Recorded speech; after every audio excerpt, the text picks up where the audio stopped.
motor está nuevo, originalmente de Ford, y tiene problemas, está haciendo un ruido muy que no ve. Yo lo escucho entre el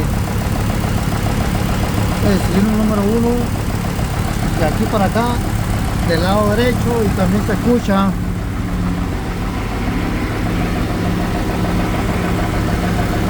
al lado izquierdo, o sea, como en los dos ejes de leva. Está el problema entre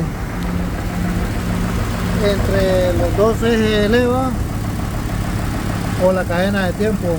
Algo está mal. Este está recién puesto, nuevecito, solo lo puse y lo arranqué, y así está con ese ruido, y está un poquito tembloroso. No tiene misfire, tiene buena compresión, todo, pero algo está pasando, tal vez no rack around, no sé, algo está pasando ahí.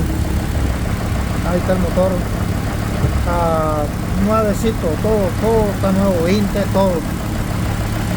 Pero lamentablemente así pasa. No es la primera vez que pasa esto.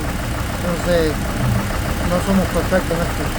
Bueno, yo no lo reconstruí, yo solo así me lo trajeron, empacado, nuevo, original del dealer, y así, ahí está. El motor no salió bien, tiene problemas. Hay que quitarlo y poner otro. Así de fácil y sencillo. Saludos a todos y hasta la próxima. Este es el que tenía el misfire en el cilindro número 3, creo que era. Ok, esta es la segunda parte. Estas son las sorpresas que lleva uno cuando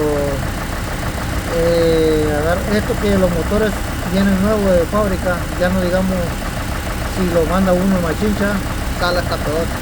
Ahí está.